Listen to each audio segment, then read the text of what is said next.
Patsy and Jody here today, helping out with different tech issues. And again, this session is in their own words. Students talk about success strategies for remote learning. All right. Oops, here we go. My name is Stephanie Sommers. You see a little bit about me on the screen here. I am the ACES coordinator with Atlas, and I also work for Minneapolis Public Schools. I'm the adult diploma coordinator for my program and also the writing curriculum team lead. And there's my email address, and please do feel free to reach out to me if you have any questions after this. An hour goes by so quickly, and I know there might be things we don't get to. Oops, I'm so sorry. It's like I've never moved a slideshow before. Okay, these are the just a couple of objectives for today. I'm hoping that by the end of this session, you'll be able to identify some key skills and habits that can help students to be successful when learning remotely, locate some resources for teaching and practicing these skills, and understand the connection between helping students to be better remote learners and teaching important transition skills, which of course relates to our goal of being a standards aligned state, aligning all of our curriculum to our content standards. As far as the resources go, there are a few things already in your participant folder. There's a PDF copy of these slides that would print out like handouts, and a couple of other sort of handout things that we'll be talking about during the session today. Okay, oh my goodness. All right, so the idea behind this session was originally it was going to be a panel, and we wanted to bring some students in, and we wanted to have students maybe talking with their teachers and talking about some things that have made them successful during remote learning. And then I got a little bit nervous about trying to do a live panel. And so I got the idea of creating videos.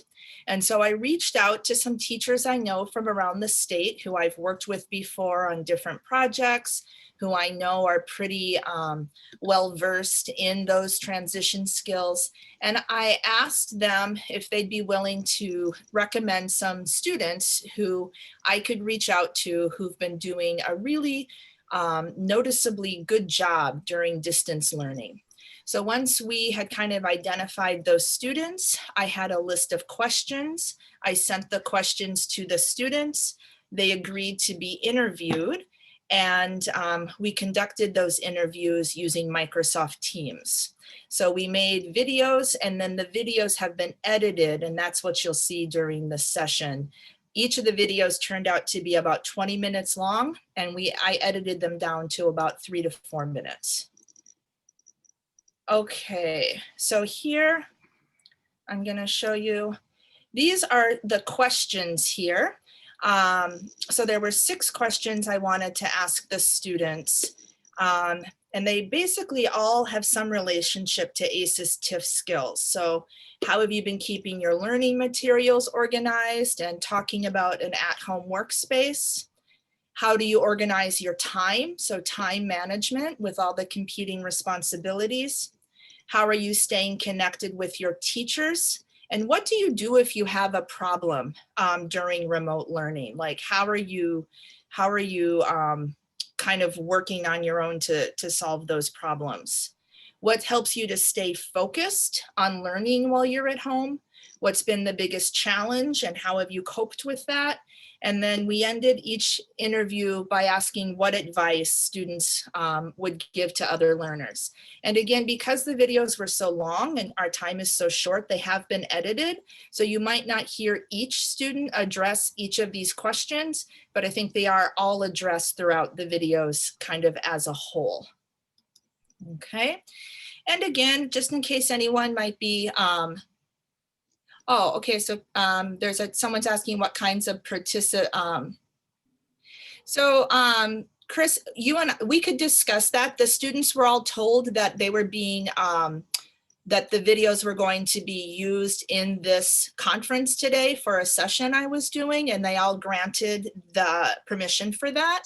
So I'd be happy to work with anyone who might want to share them with their students, and maybe you could connect with me using email, and I'd be happy to try to talk about that a little bit.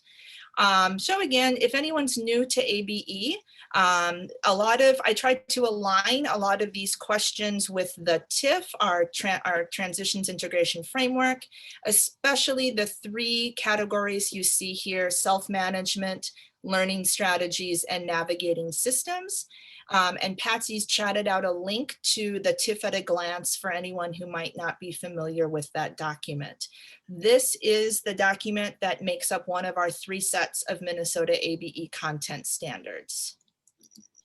All right, so before we dive into the videos, I thought we'd take just a couple minutes to maybe have a quick chat. So I've put a couple questions on the screen for anyone and everyone to answer. How have you been engaging with students so far this school year? And I would say maybe you don't have to answer all 3, you could maybe choose one. What is something that you've done that has helped to increase learner engagement during the shutdown? And have you noticed any habits or strategies that your more successful students have that make remote learning easier for them? So we're going to take just a couple minutes and see what comes into the chat. But I think I've attended a couple sessions so far during this conference, and I've noticed a lot of active engagement with the chat, and I think it's really valuable to hear from each of you about what you've been doing. So I'm gonna give a moment, a little bit of space for people to respond in the chat here, and we'll see if we get any answers. So some people, Sue says she's got both distance learning and in-person right now. Okay. And Matthew says, I've been meeting one-on-one with students, and integrating distance learning in my teaching has been helpful. Great. Bridget says she's in person. Chris says using an LMS makes a world of difference. I attended the session earlier this morning with Elizabeth Bennett, where she really talked about the benefits of LMS. I've noticed more successful students have regular attendance, says Marilyn. A lot of people talking about how they're both hybrid and so synchronous and asynchronous, using a variety of things like phone calls, emails, Zoom, WhatsApp.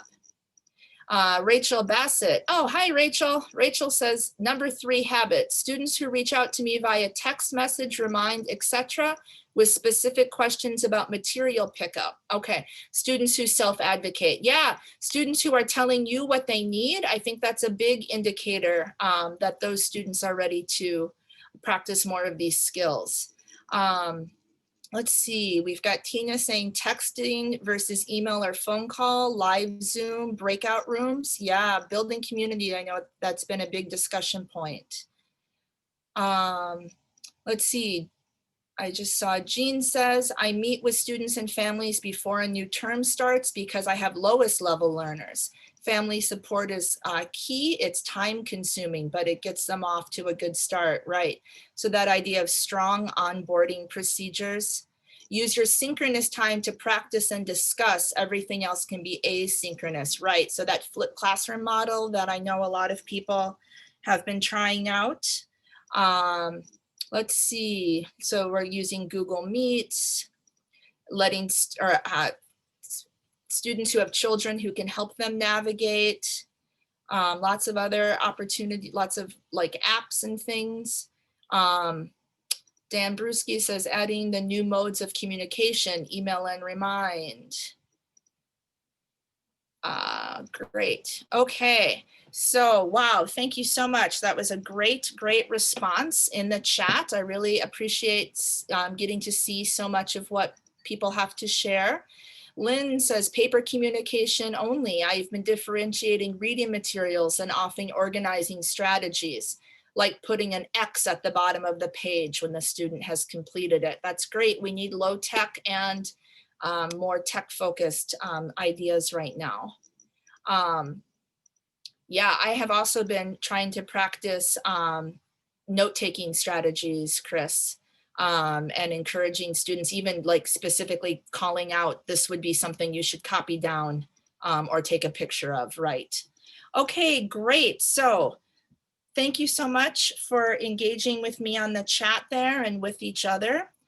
And now we're going to get into our first set of skills, those self-management skills. So we're going to hear our first student talk about the importance of having a clear goal. And this relates to motivation and persistence. And in our TIFF, we see this under self-management as skill 1, set realistic goals and work independently to achieve them. So this first video is of a woman named Lisa Lazar. She goes to South St. Paul Public Schools ABE. I am very, very grateful to her teacher, Jolyn Bucky, who recommended Lisa to me. Lisa is from the United States. She has been taking GED classes for 2 years. She has passed 3 GED tests and is currently working on math. Okay, so here's the big moment, folks. Here we go. I hope this works. Okay. So my name is Lisa Lazar, and I go to ABE South St. Paul School, and I've been going to this school since November. So it'll be 2 years this November. You have like a goal in your mind about how much time you want to spend on school each week or something like that? Like, how do you keep motivated when you're so busy to keep doing it? No, I don't like limit myself or time myself. I just try to do it every day. Okay. Even for 15 minutes. Okay. That's So it. it sounds like it's just you've tried to make it a big routine so that you keep at it every day. Yeah, because you'll fall off. Okay. So when I thought about her, she not only continued to come to class as it became, but she also continued to work at home on her own, which not everybody did. Mm-hmm. And Yes. I think that's what made the difference to me. It's just, that's it. Mm-hmm. So you just want to be able to say to yourself, I finished this, and then also for your kids to be able to say. Mostly me Mm-hmm. to be that like, oh, I did it, just stay in school. I'm gonna work for the airport, the airline. Cool. And you have a diploma or a GED for that. Okay. So that's one of my goals because I went to school to be a travel agent. Oh. Just something in the travel industry, probably a flight attendant for now, because I know people that work at the airport. Okay. Which is nice because we like to travel often, and why not travel for free? Cool. So you have this thought in your head about what you can do when you reach your education goal. And does that also kind of help to keep you going? Totally. Okay. What would you say is the thing that has helped you to be successful? Like, why do you think Jolyn chose you to do this? What is it that you think? I don't know, but I've been in and out of school for years and I never stayed. But when I met her, she made me want to stay because she was patient and friendly and she wasn't judgy and she didn't get frustrated and she wants to help. I think there's something there that is that unmeasurable, like the unmeasurable persistence, perseverance, grit factor, where she wasn't going to give up, even though everything kind of gave her an opportunity to give up. Mm-hmm. Oh. Okay. All right. I'm sorry. I was, that was like a little bit. Okay. Sorry about that. I was not expecting it, even though I know how long it runs. I just wasn't expecting it to end right at that moment. Okay.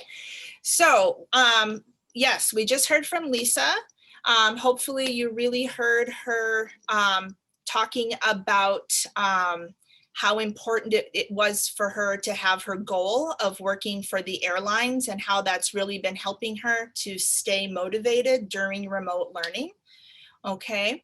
The videos, I'm not an expert videographer. Sometimes they end a tiny bit abruptly, and I just, you know, forgive me if they seem a little choppy, but I do see people asking about permissions to share, and I will reach out to the 5 students, and I will let people know. I'll let everyone like Patsy and Atlas and MN ABE know if they can be shared. And I think they would. The students were pretty open to the idea of having them be shared. So okay, so that was our first video, Lisa Lazar. And we're going to see a second video now. And for this second video, also related to self-management skills, we're going to talk about 2 more skills from this category: organizing materials and creating an at-home workspace. And specifically, this relates to skill 2, manage information and materials for one's own learning. And then managing time effectively, which was skill 3, manage time effectively to complete tasks. Okay, all right. And so for our next video, we're going to hear from Yi Yang. She is from the Roseville Adult Learning Center. I'm very grateful to Deanna Pershing, who recommended Yi. Yi is 26 years old and originally from Laos. She's been taking English classes since January 2019.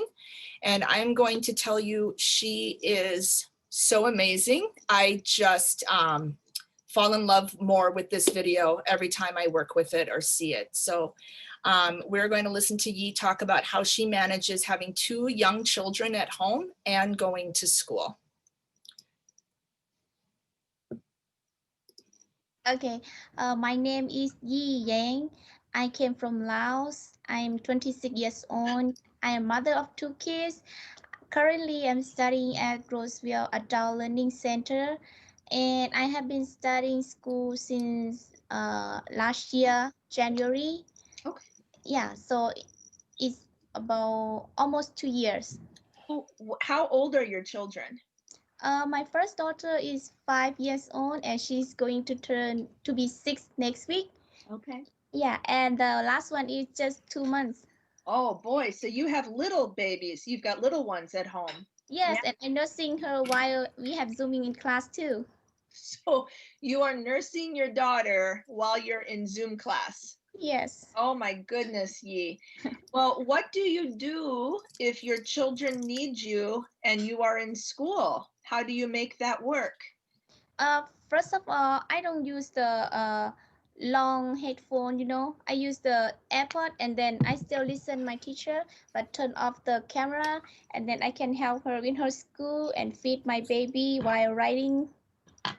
Oh my gosh, Yi. So you use wireless headphones. Yes. And then that means you can walk around and move. Yes. And you can hear your teacher and take notes while you are helping your daughter and feeding your baby. Yes.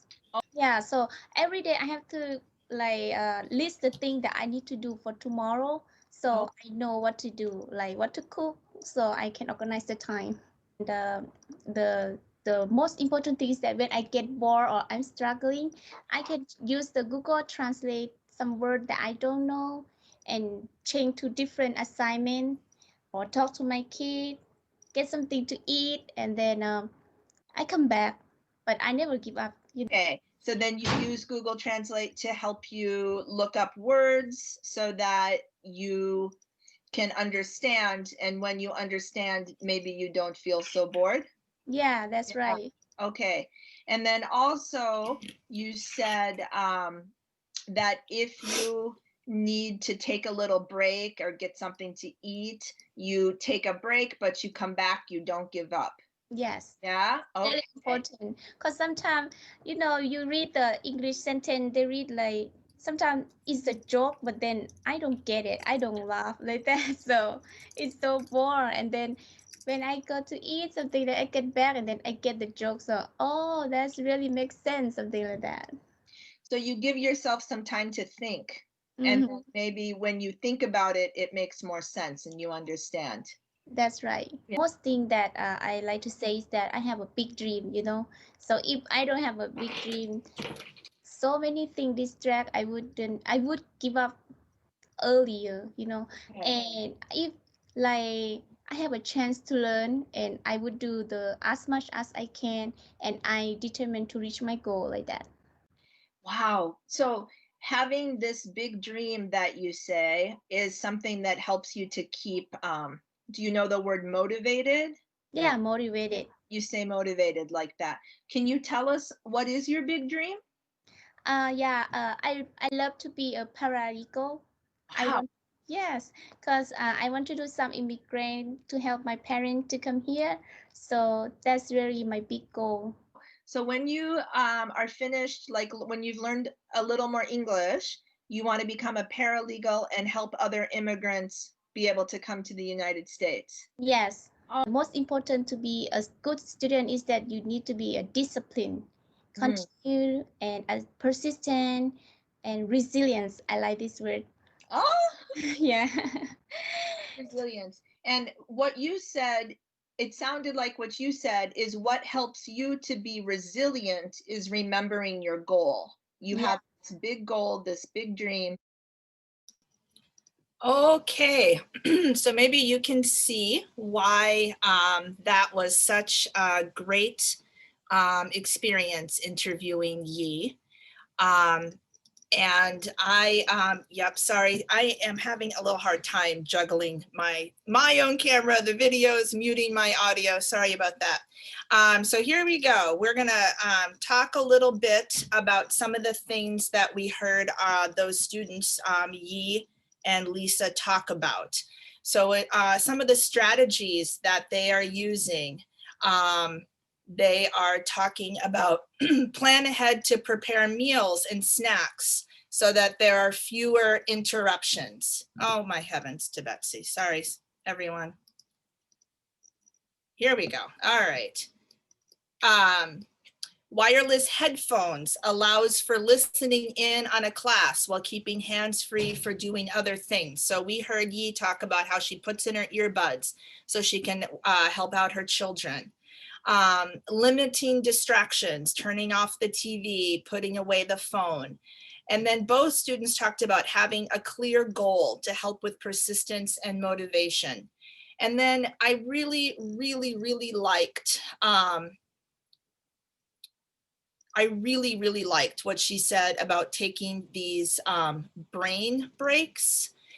She talked about how sometimes if she doesn't understand a joke, for example, or she starts to get distracted, she will just walk away, get something to eat.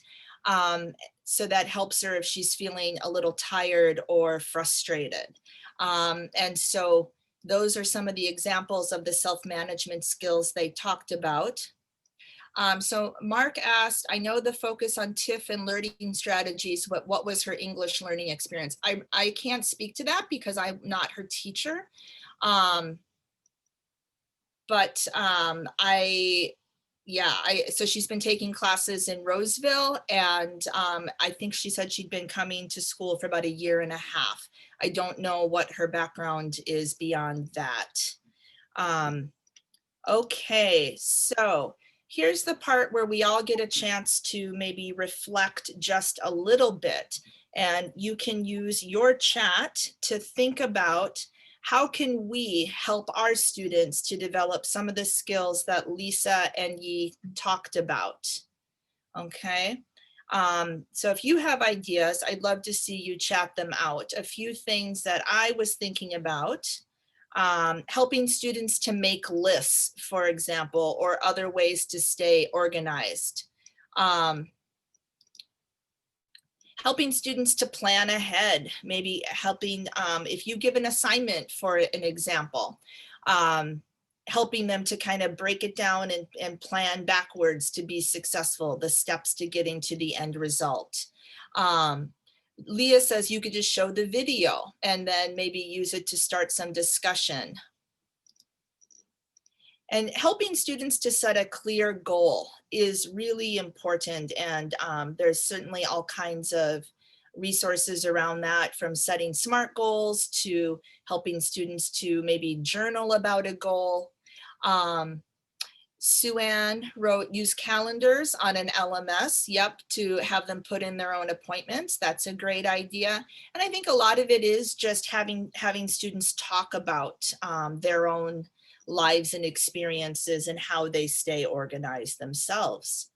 One other resource that I would share, taking brain breaks as well, letting our students know that it's okay to get up and move around and take care of ourselves, especially when doing remote learning, but that, like we heard you say, to never give up, to come back to it.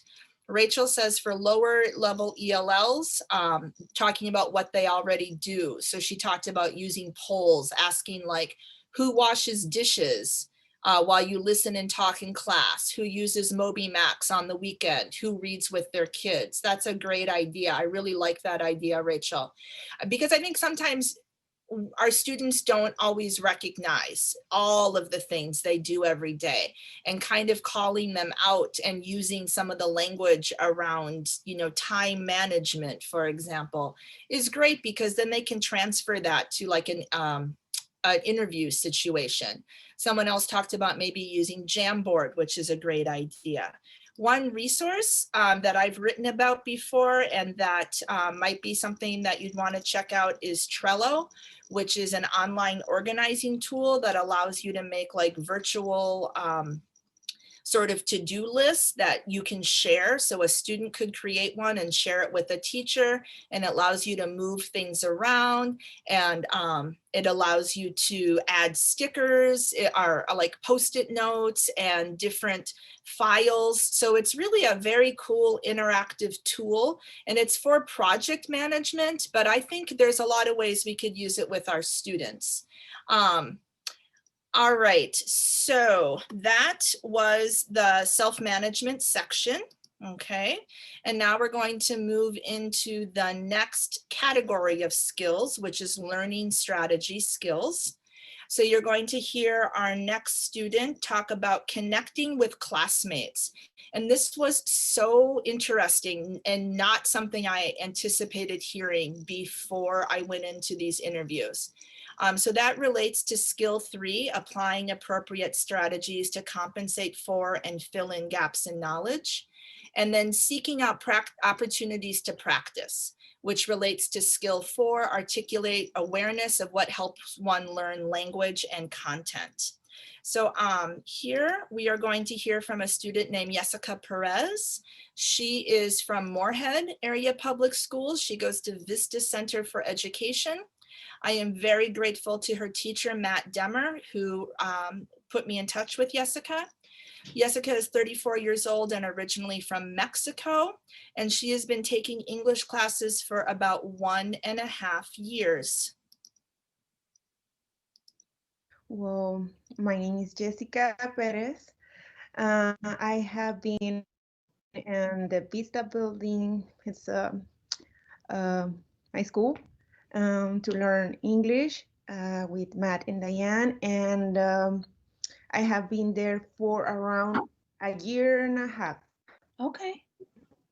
Moorhead, Minnesota. In Moorhead, Minnesota. I just figured it out. They cook early and they have the food ready. So before was a big challenge because I'm hungry, and so I just turn off the mic, the camera, and I start cooking.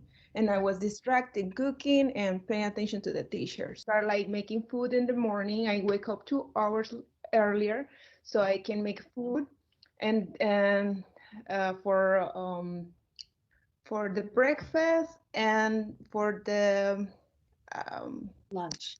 for lunch, exactly. And when they start like I'm hungry, or my husband came from work, they have the food over there, and they just warm up, and that's it. So that's great. So it sounds like you plan ahead, you get up early to get things ready, so that after you start class, you don't have to be interrupted. You don't have to stop. Exactly. Matt would like to add about things he's seeing you doing? Yeah, I think when you posed this idea, Diana and I talked about it, and Jessica was probably the first person that we both thought of. She's done a fantastic job of staying on top of everything, given, not only is this a totally different learning environment than she was used to and that we were used to, but we know with kids and pets and husband and all that at home, she's had to juggle a ton, and she hasn't really missed a step at all in terms of her progress and just her learning. She's there every single day for class, doesn't miss it. And so it's been really impressive. If you can have contact with one classmate, so you can have support sometimes, and we talk, so we answer questions together and help us.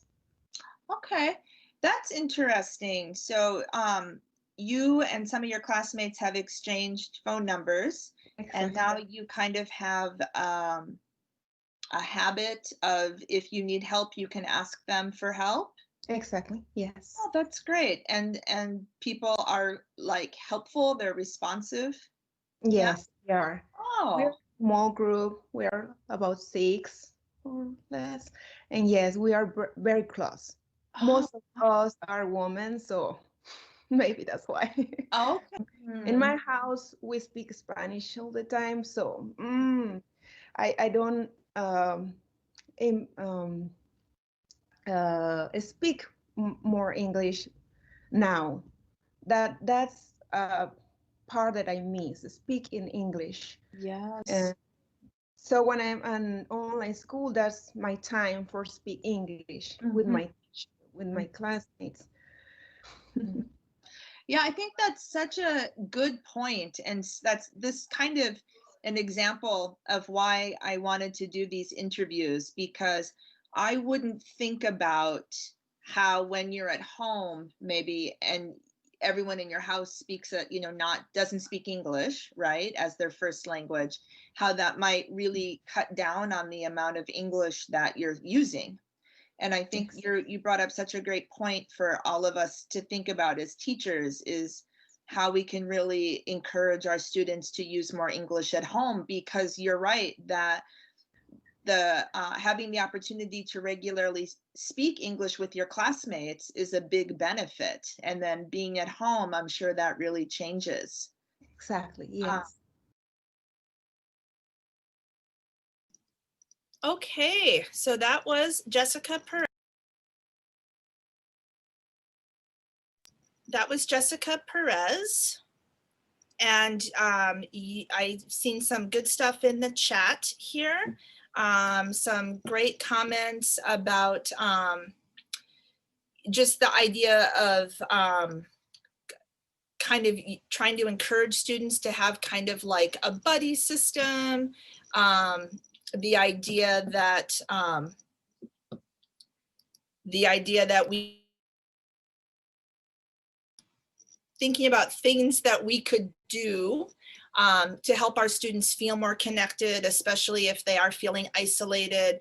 I had to cut out some of the video, but Jessica talked a lot about how school used to be her time. She looked forward to having time when she could just focus on herself and her learning. And although there's benefits to being at home, she mentioned being with her family when she was at home, it's also challenging. So a lot of you have been mentioning that in the chat, things you've experienced with your own students. And so our next video is the learner is going to again talk about some learning strategies.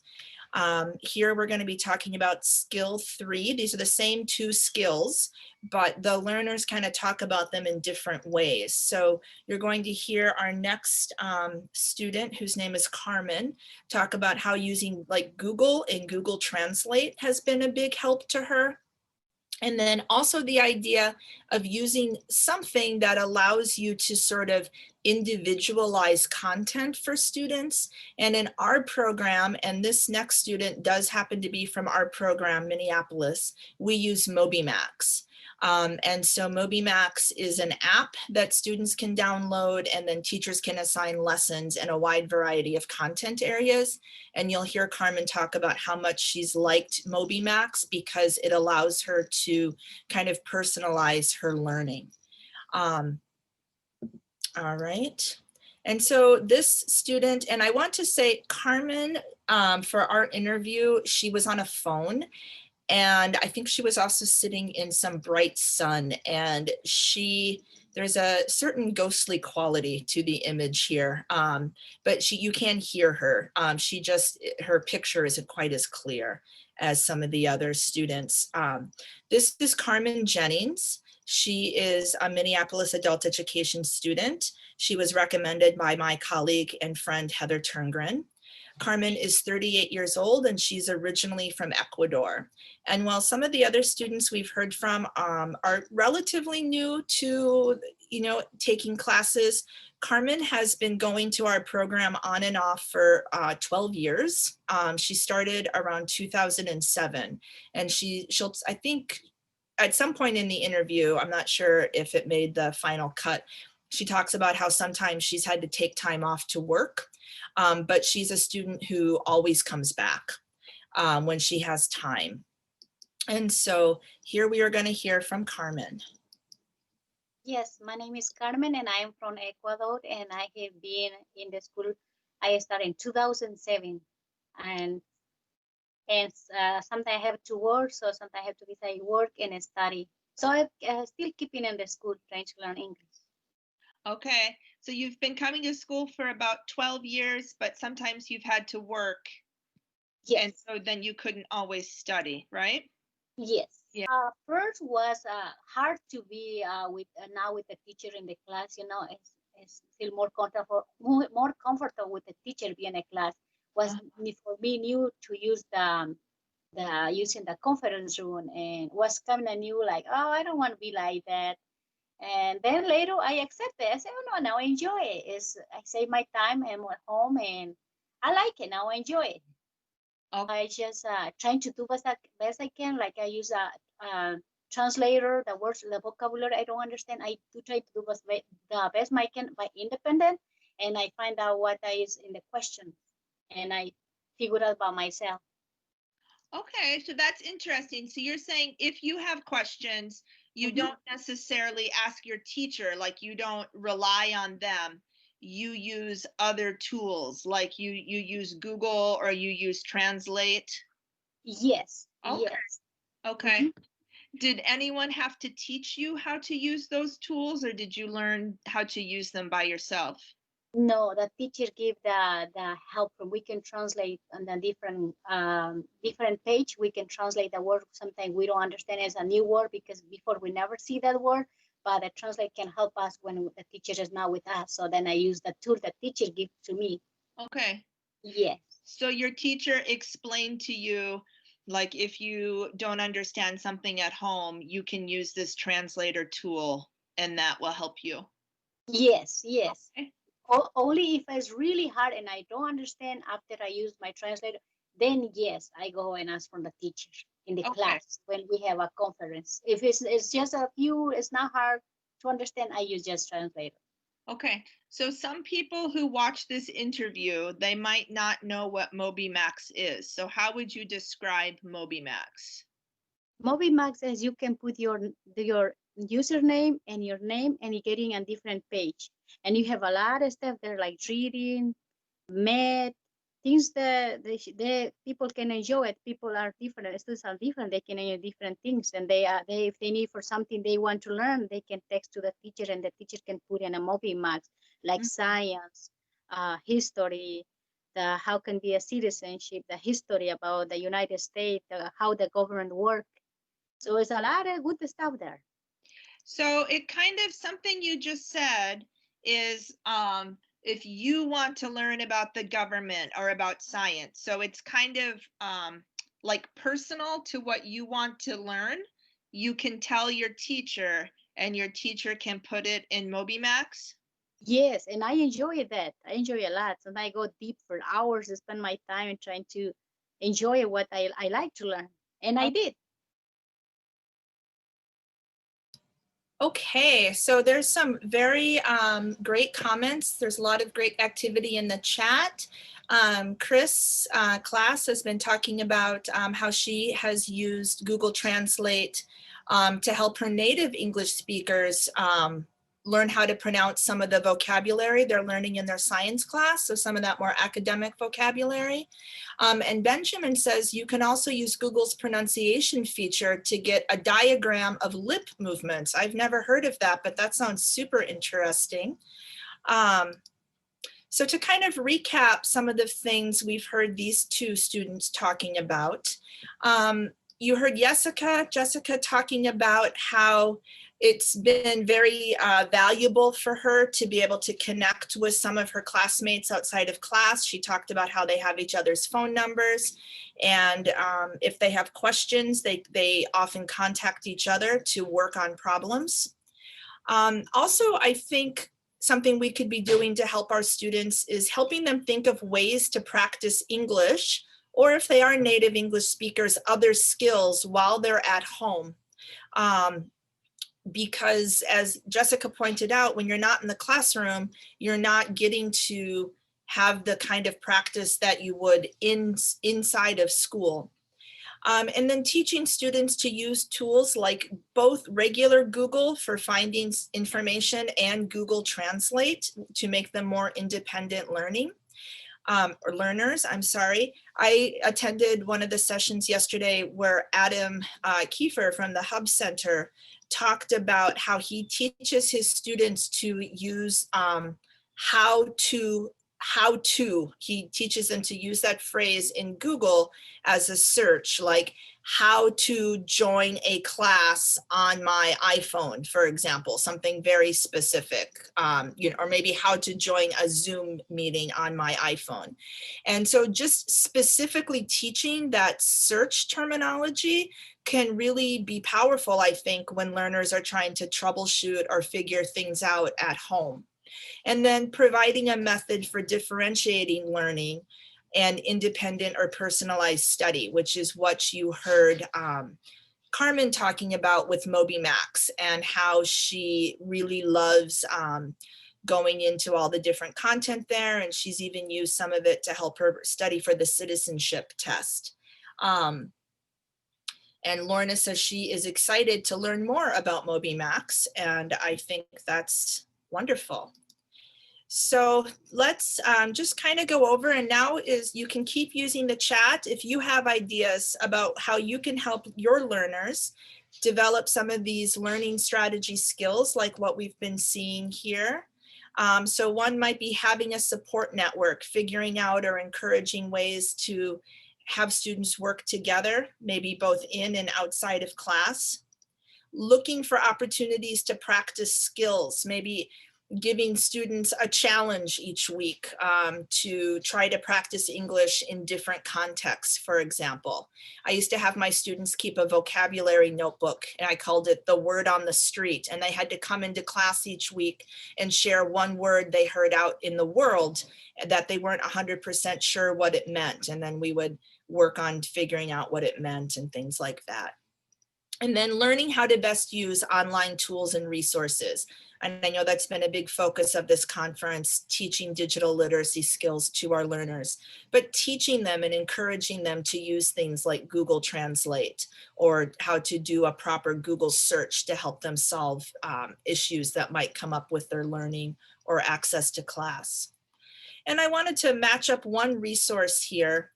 And so there is something called the Right Question Institute that some people might be familiar with.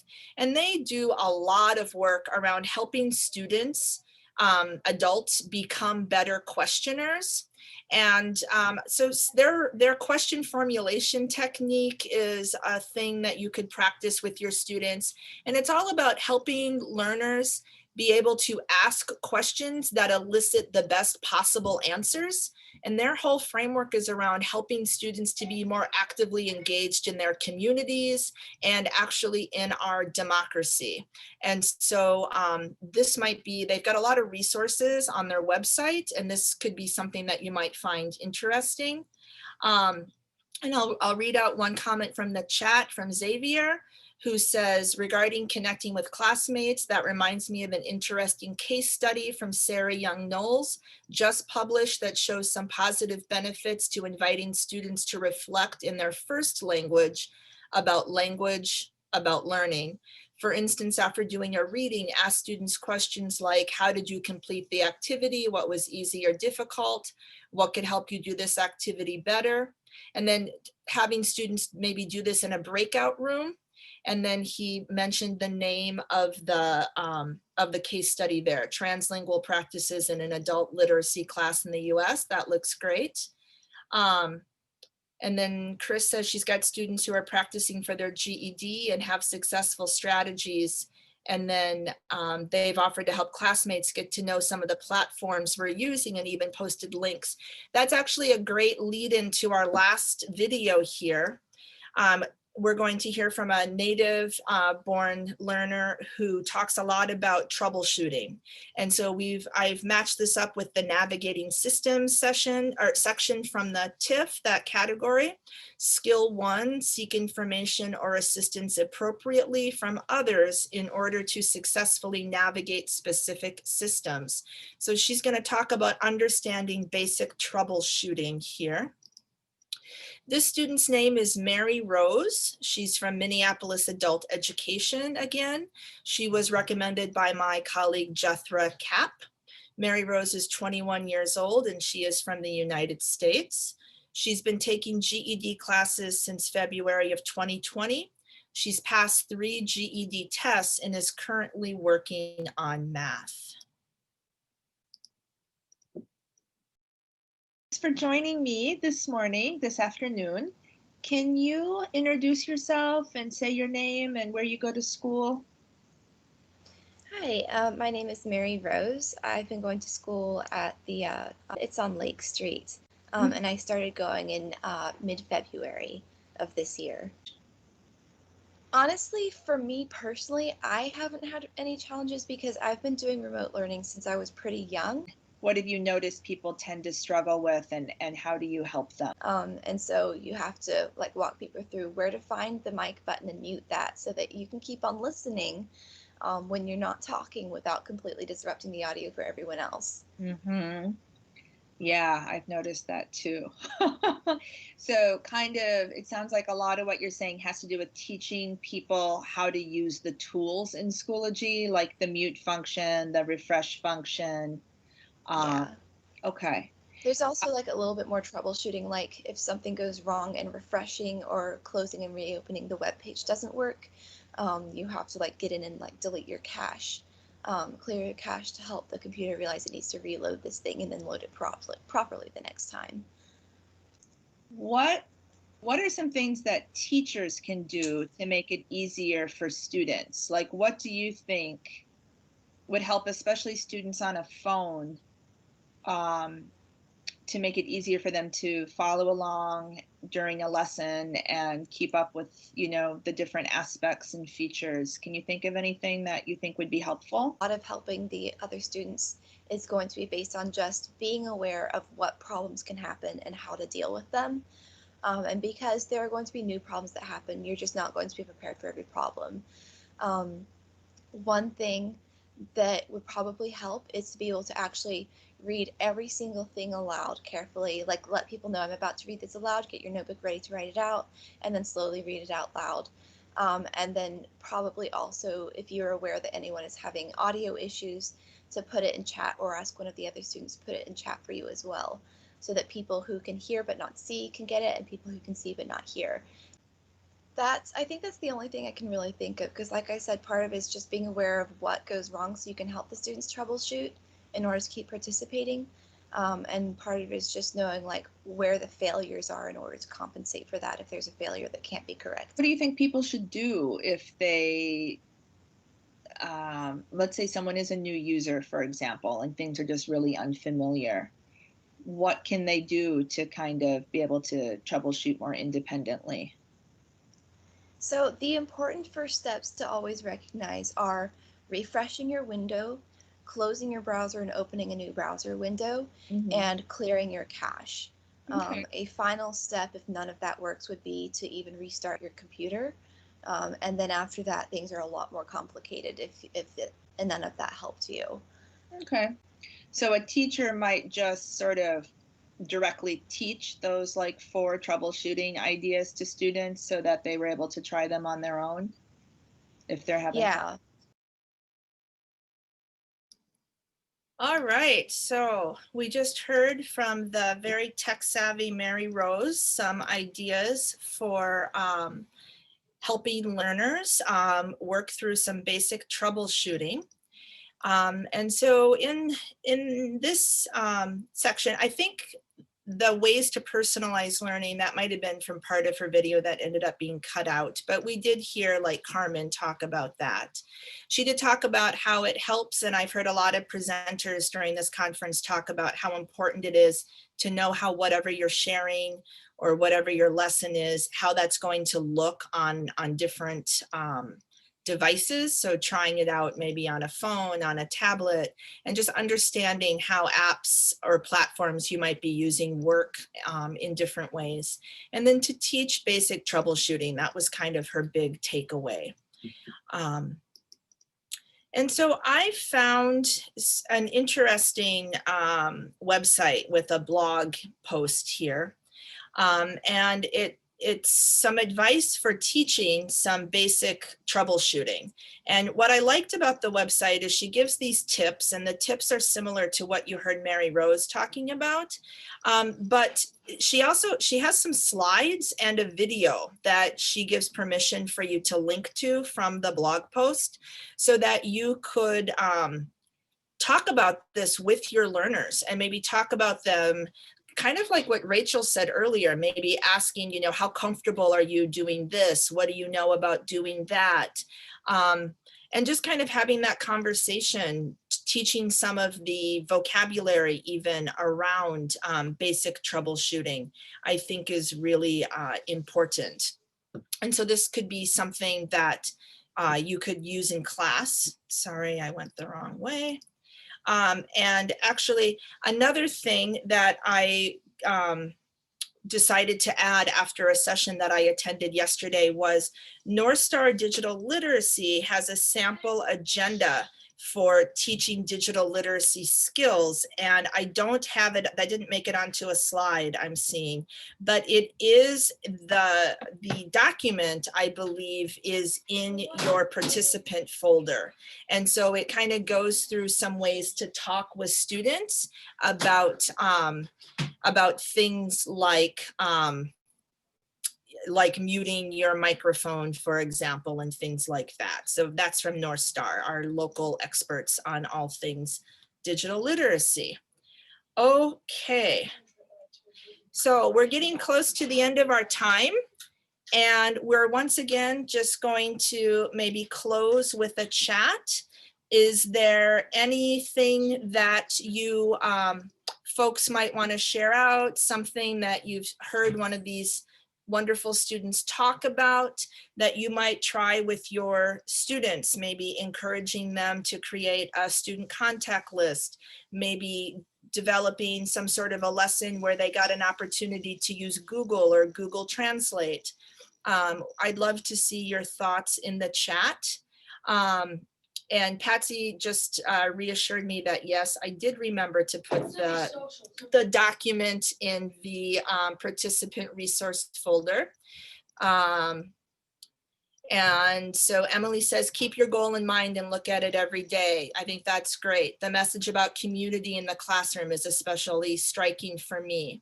Teaching TIFF and tech skills more explicitly in online class. Thank you, Karen, for that chat in particular, because I did want to come back to the idea that when you call out these skills, when you let your students know they're practicing digital literacy, when you let them know that they're practicing transition skills, that is a way that you can be doing standards-based instruction. And that is, of course, one of the big goals that we have statewide. Okay, and so, yep, the videos, I will figure out a way to make an announcement about the videos and when they can be shared.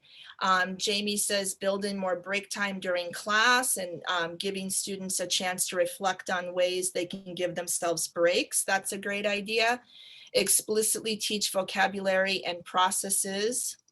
Leah says you use Google Translate in class when in person, but haven't used it virtually. Yeah, and I don't know. I guess I've always sort of thought, well, if they had a question, they would just ask me. And I know they use it in class, but I haven't thought about really telling them that's a way that you could kind of have a workaround when you're doing work from home. Student contact